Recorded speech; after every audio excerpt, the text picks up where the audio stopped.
Hello and welcome to Driven by Doing podcast. Today we have Knox. Ivan, welcome to the show, Driven by Doing. Hey, thanks so much for having me. I really appreciate it. So, Ivan, you are from Georgia and Atlanta. So, I have recently talked to one more person. It was a very interesting story last week that I had from Atlanta. So, I was Oh, very really? glad to talk to another person from Atlanta. So, Atlanta seems to be like a lot of great stories and unheard stories. So, thanks for again coming on to the show.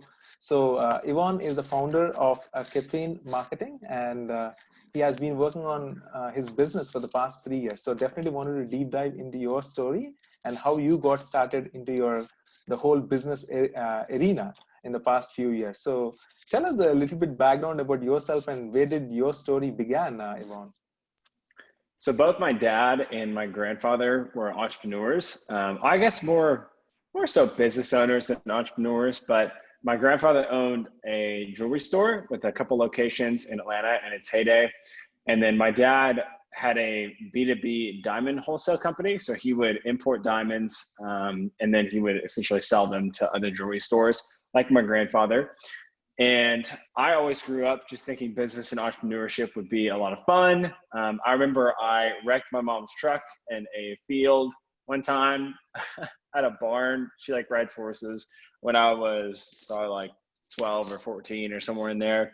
And I was like, Mom, it's okay. I'll buy you a truck one day when I'm a successful entrepreneur. I probably couldn't buy her the truck that she really wanted right now, but anyway, so I always thought the business and entrepreneurship would be really fun and interesting. And I remember my grandfather first teaching me about marketing when I don't even know how old I was, probably a teenager.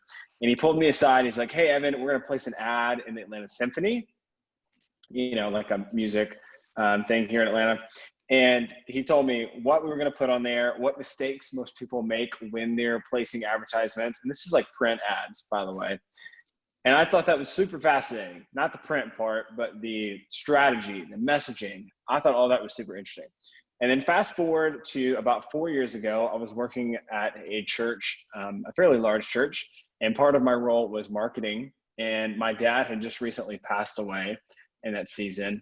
And I thought, you know what? I can't help him anymore because he's not here anymore. And my grandfather's about to retire, but I can't help other business owners like them with this marketing skill set that I have. And so that's why I decided to start Caffeine Marketing, was to help people like them grow their company. That was amazing story, Ivan, because a lot of times, a lot of people might not have that entrepreneurial background or people who have already proven in the family. For example, none of my family members were super successful in any of the businesses. And sometimes if I look at that, it's kind of privilege for you to kind of see your parents and grandfather It to kind is. of see the experience that they have got. And I think just taking those steps forward and really helping other businesses, it's just a great thing that you're doing. So again, going back to your story, how you got into business. Yes, now you also did your bachelor's in business. So are you already in your teenage age, did you already figure out that, hey, I wanted to take business in my business degree and then start a business at that early stage? Well, as a younger teenager, 100% was very confident. And around 17, 18 years old, I had really developed a passion for my faith, so my Christian faith and my walk with Jesus and following him. And I thought, you know what? I think you can only be so perceptive as a 17, 18-year-old.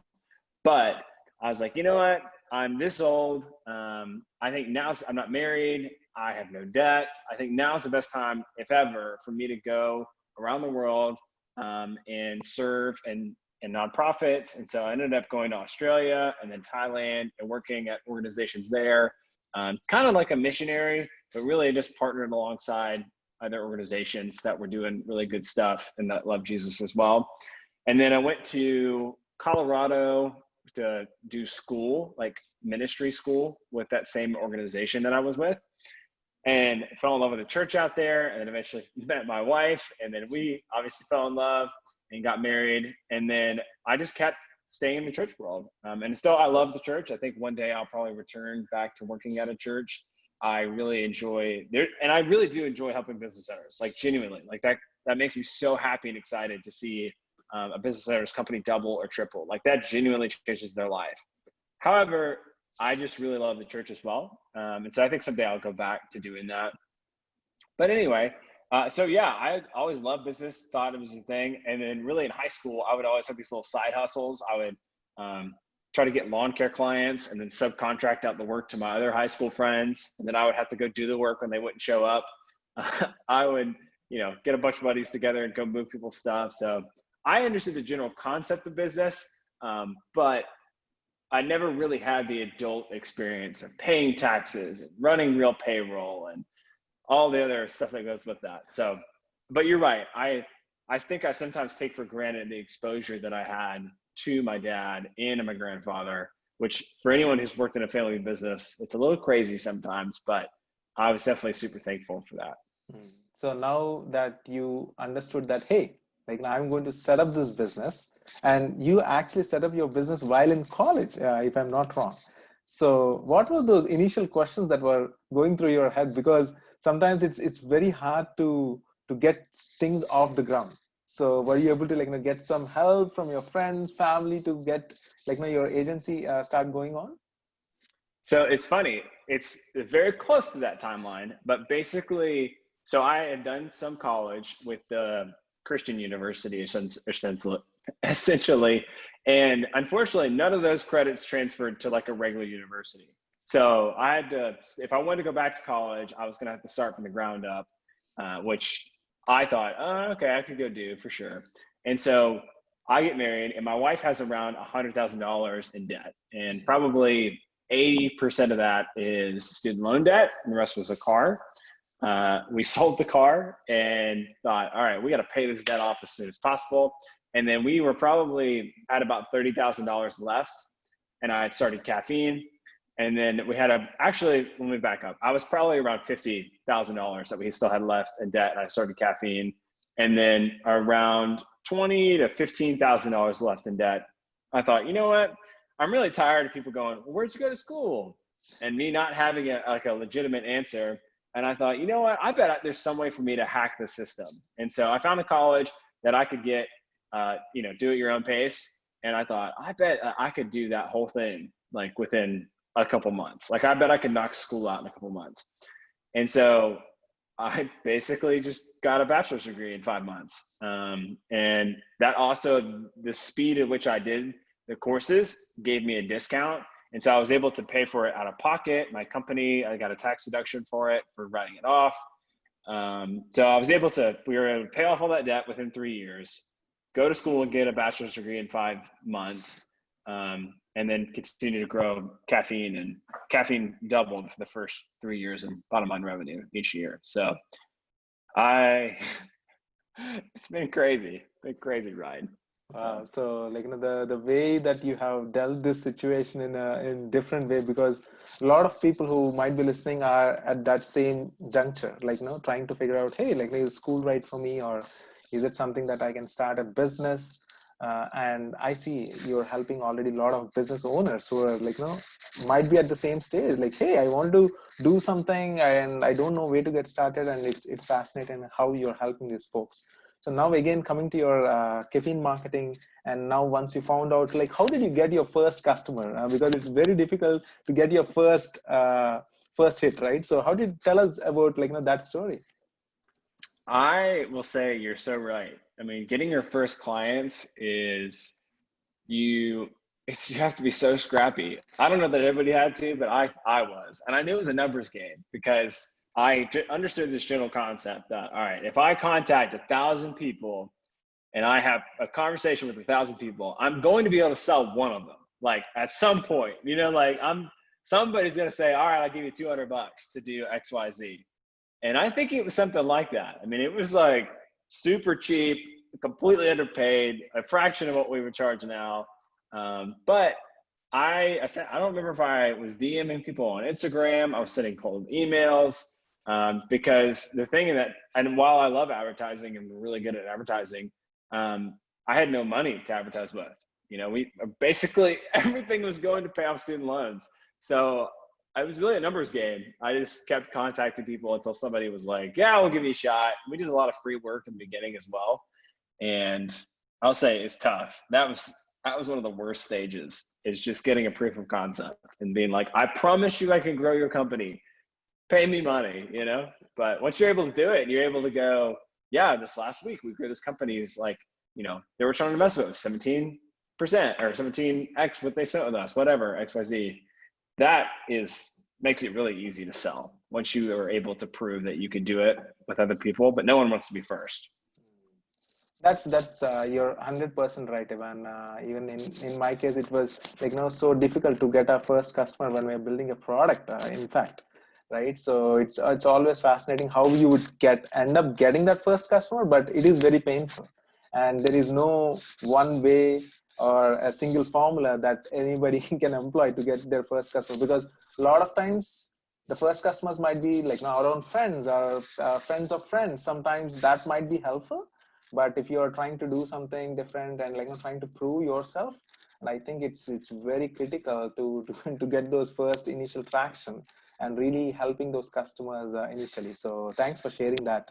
Now, coming back to helping small businesses, like what are the common problems that you always see that the small business owners were facing, and what was the advice that you give often? What I see is that a lot of business owners will come to us and what they'll ask is, hey, can you help us get our message out more? Can you help people know that they don't say help us know that we exist, but basically we need to get our name out more. That's mainly the thing that they come to us. That's not really the thing that they should be asking, but the underlying question is, hey, we need help growing our company. We don't understand, and they're not saying this, but they don't understand marketing well enough to understand that you can build a systematic framework in order to scale and grow your company. So for every dollar that I put in on some of our clients and my own companies that I'm a partner in, I know that every dollar I spend is going to get me $5 in return, or on this company, it's going to get me $14 in return, or $17 in return, whatever. And it becomes like a free ATM that you can go put $1 in and get $17 back, or whatever that might be. But they originally come to us with this, we need to get our name out there. And the perspective, or not the perspective really, but kind of what they're doing, if you can visualize it, is that they're just throwing things on the wall and hoping that something sticks. And unfortunately, they're throwing so much on the wall often that they don't know what it is that's actually the thing that's going to grow their company, or that did grow their company. So we work with a lot of clients that are doing around $1 million in revenue. They really don't know how they got there. They did a bunch of stuff and something worked, but they're not able to replicate it and scale and grow their company to 4,000 and 10,000, and or not 10,000, from 4 million to 10 million, etc. So a lot of the mistakes that they make is not having a strategy that works. It's making themselves the hero of their own marketing. So a lot of businesses think if we just talk about how awesome we are, then people want to work with us. When in reality, you need to position yourself as the guide in the story and not the hero, and help people understand how you're going to make their life better and what's at risk if they don't work with you. And then ultimately from there, I think it's not trusting that marketing can work, because I've seen it grow a lot of companies exponentially. So you help with a lot of companies with their messaging, and that was the first thing that a lot of companies ask your help with. And out of all those companies, again, they test a lot of things to understand what's working and what's not working. So for any company who's just getting started, let's say somebody is listening to a podcast and show, they're just thinking, hey, I need to spend a lot of time to market my business or to do a lot of ad campaigns. Where can they get started? Because it can be overwhelming sometimes to kind of really understand, because there are a ton of tools, techniques, a lot of things that you learn on YouTube. So it's kind of overwhelming for any business owner. So what would you tell a person who is listening and who is just getting started to help them? I think you need to go one of two routes. You need to either educate yourself, or you need to find somebody who can guide you, kind of like a fractional CMO. Or you need to work with a company. I'm not saying this is it has to be caffeine. It doesn't have to be caffeine marketing, but it needs to be somebody who actually understands a marketing strategy and can help you execute that. Because most marketing companies, they just offer a service. They offer a menu of services. We'll do PPC, we'll do SEO for you, we'll do social media, whatever.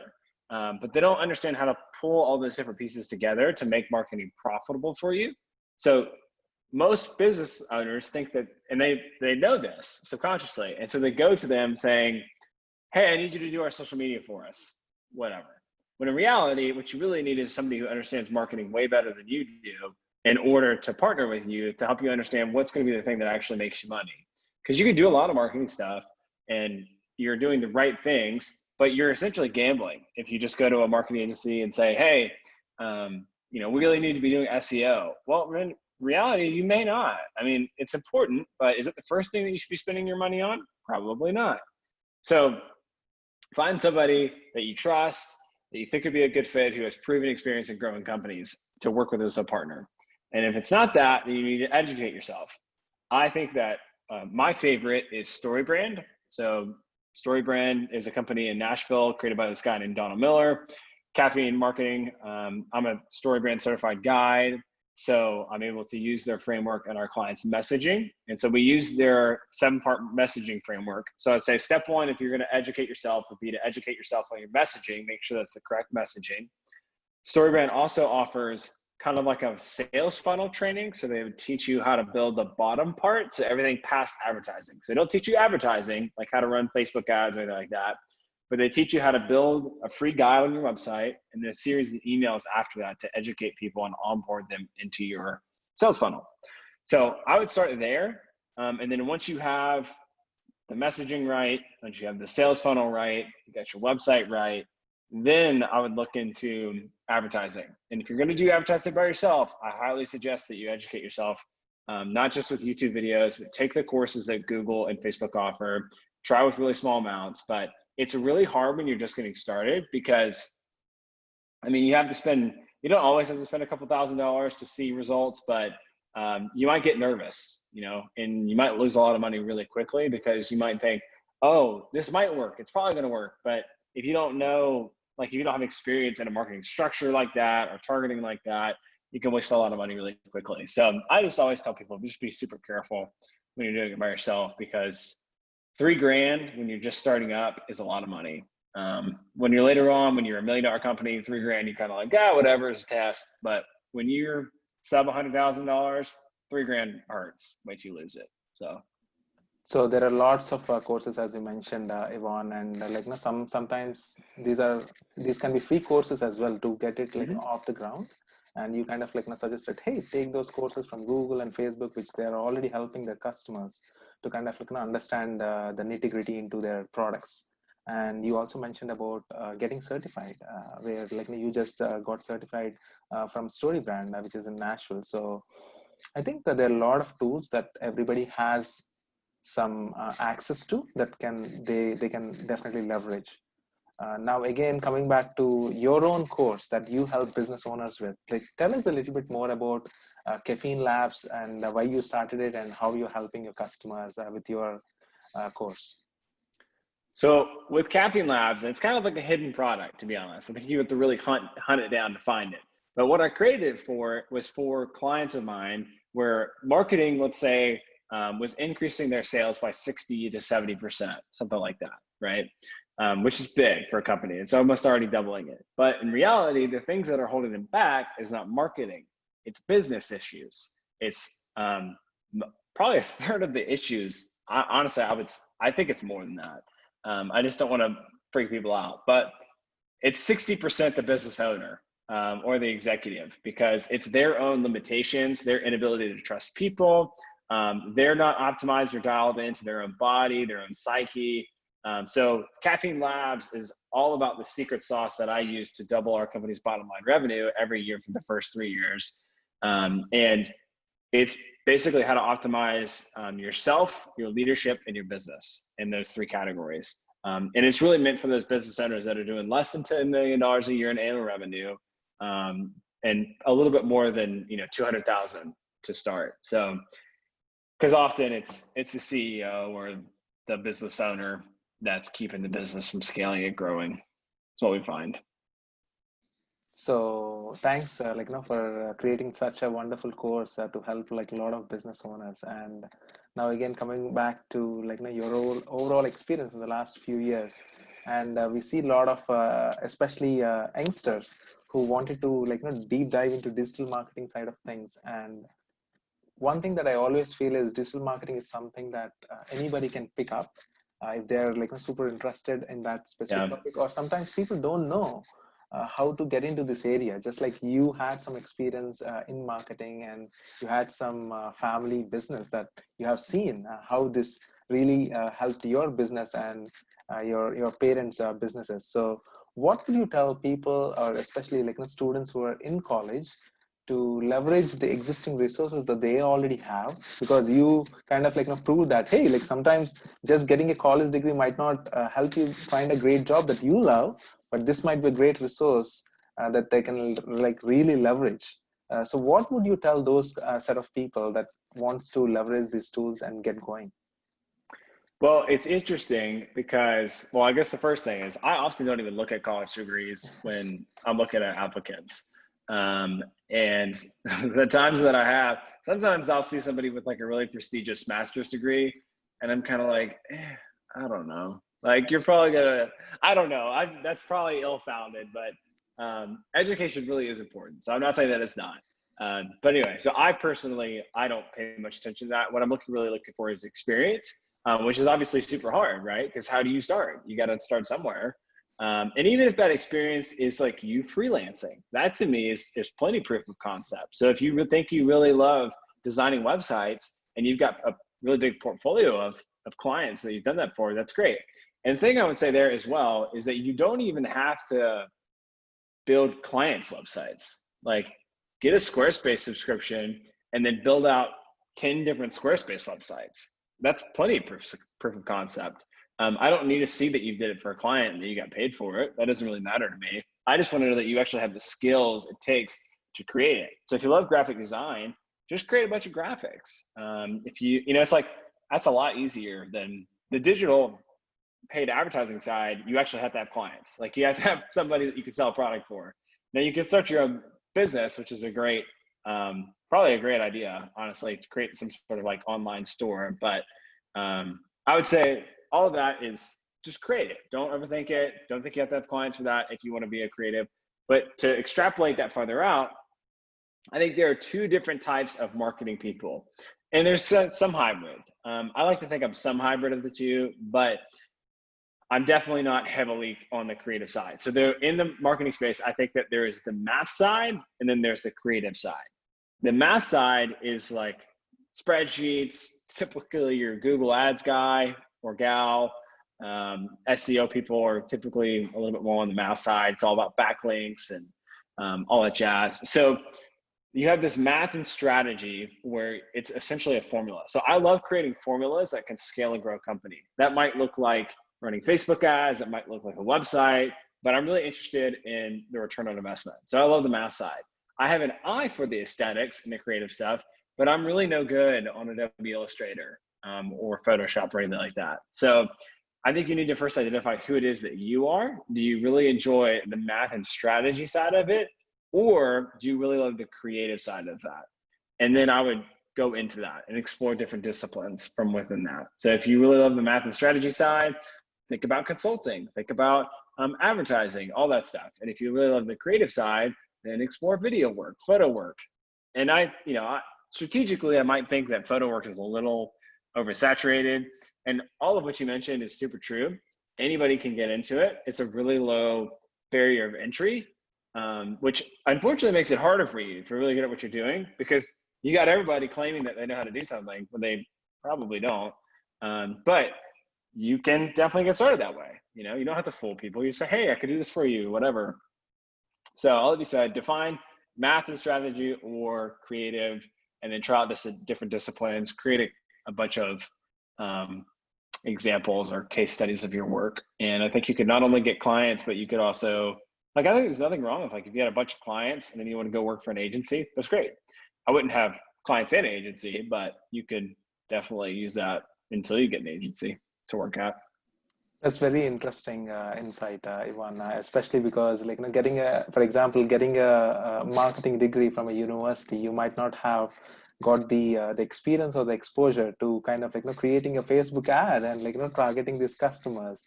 But if you really think through that, it is through experimentation is when you're going to learn the most. And unfortunately, our colleges don't have that side of thing, especially in these areas, because the trends are changing at a rapid pace. And if you're not learning something that is happening right now or the last few months, again, it would change 6 months if you are into that specific niche. So it's very interesting that you mentioned this wide variety of things. And sometimes people can just, because people are already familiar with all the social media that they're already familiar with, sometimes it's very like we are interacting with a lot of these ads that a lot of people are targeting us, right? So that's very interesting. And one thing that I always tell students is like, try to experiment and like, see what works for you, because sometimes that might seem like something that you might be interested in, which might be the other case once you start drilling deep into it. So there is a lot of difference between education and learning. So you also shared about saying that, hey, like I wouldn't typically see even your college degree. And that might be the case, especially for digital marketing. It is about your experience, your experimentation, and learning as you go. That's exactly how you have done. So what was your experience initially that like, hey, like I was creating these ads and I was seeing these customers interacting with these things. And you also talked about return on investment for these customers, right? So how would you create a strategy for a small business that comes to you and say, hey, like we are seeing this great traction in this, like let's say Facebook or Instagram, and how would you take it from there? Like, do you assess all their marketing strategies at that stage and then try to see how they can multiply the return on investment? Or what typically the steps that you would take when somebody comes to you? One of the first things that I love to understand all the details about how the sales process works, what the revenue is. And so I'm often asking, one of the first questions I'm asking is like, okay, cool. What are you doing in annual revenue right now? All right, let's say you're doing 5 million. Okay, great. Or you might be doing 100 million or 100,000. So either way, it's fine. It's no judgment over here. But I'm okay, great. So that's how much you're doing. What's your primary revenue source? That's a question I often ask. Okay, it's this course, it's this whatever. All right. How much margin do you have in that product? It's about 60% margin, or if it's 30% margin, whatever that is. And so once I understand what the margin is, once I understand what the revenue is, I can now ask the question, what can you afford? Actually, I'll circle back, or I'll go back to this question. What is your customer lifetime value? All right, it's about $2,000. So what the customer lifetime value is over the course of a relationship with a business, how much does that customer spend with that business? So if you go to a restaurant every month, let's say your family spends $2,000 at your favorite restaurant, something like that. That's the customer lifetime value. So once we understand that, we understand what the margin is, we can now understand how much each customer is worth to this particular business. So I'm just going to say $1,000. So a customer is worth $1,000. Now I know as the marketer, if I can get a new customer for this business for less than $1,000, it's going to be profitable for them. Now there's taxes, there's all other stuff to it, but really that's the fundamental question I'm asking is, can I get them a new customer for $1,000? And so then I will design a marketing strategy based off that number. And then I'm also understanding, okay, what's your sales process? Can you just buy it online? Do they have to book a call with you? How long is the sales cycle? Because for some of these clients, their sales, we've got one that we're talking to right now in the B2B space. Their average client customer lifetime value is $1 million.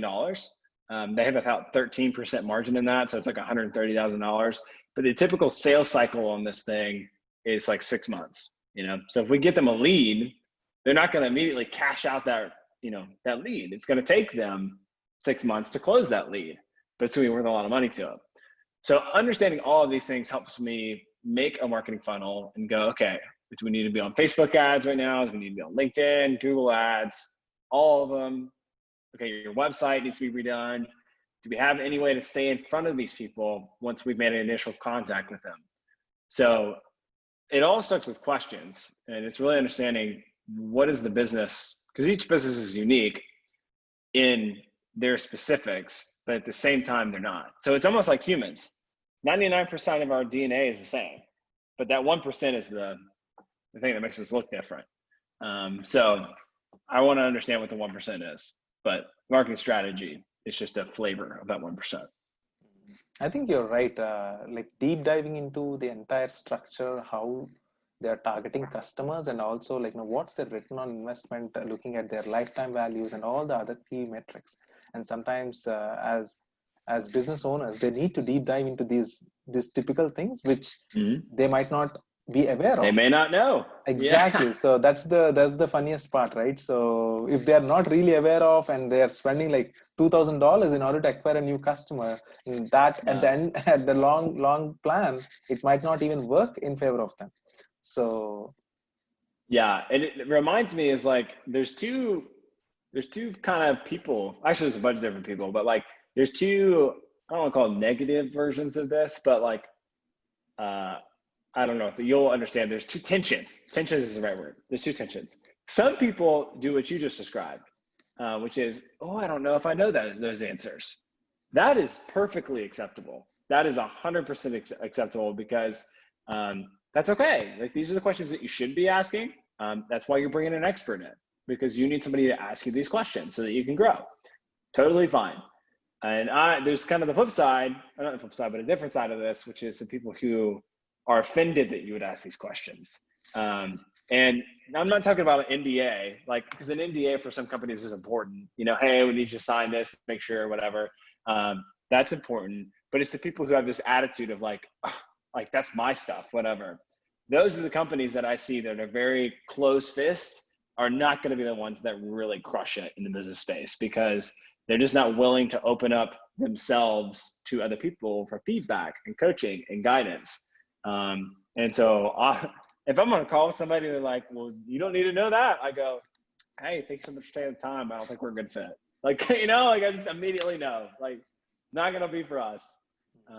So I encourage people out there, definitely protect yourself. If you have some sort of really unique product, you know, make somebody sign an NDA or something like that if it's applicable. But overall, good people are good people, and get advice from people. So is it a different scenario when it comes to startups? Like, have you heard or like worked in fact with like any startups that are getting started? They're seeing some traction. They wanted to see how to market themselves to wide variety of audiences that they are trying to target. Like what would you tell startups who are just getting started in order to market in this space? Is it very similar to small business, or what's your strategy that you would actually tell startups? Yeah, it's very interesting. Now that I've been in business for a couple of years, when I originally heard of, oh, it's a startup, you don't really know the difference between like a small business that's starting and then like a true startup, like a true tech startup. So I've had some work with technical startups, you know, raising funds, all that jazz.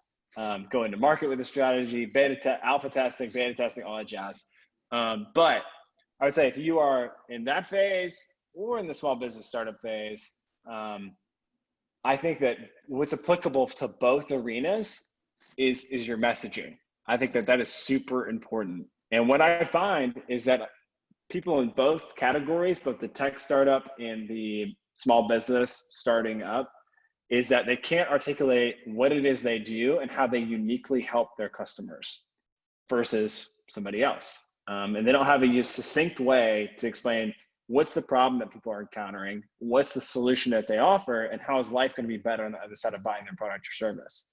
So I think both of those players could be well served to use something like StoryBrand to clarify their messaging so that people understand what it is they do. Because that's one of the key things that every startup should know, is to like really help their customers tell their story and like why they are building this product in order to help them. And thanks for sharing so many great insights, Yvonne. Like, where can people connect with you if they wanted to like work with you or also take your courses? Yeah, you can go to evanknox.com if you're interested in connecting with me personally, or the course, you can find it on there as well. But if you want to work with caffeine marketing, you're in business, or you want to know more about that, you can go to caffeine.marketing. There's no .com, it's just caffeine.marketing. Thank you so much, Yvonne, for your time today and sharing your story and your business success stories that you have been seeing for the past few years. And I wish you all the very best for all the future endeavors and great clients that you're going to work with in the future. Thanks. I really appreciate you having me. Thank you so much.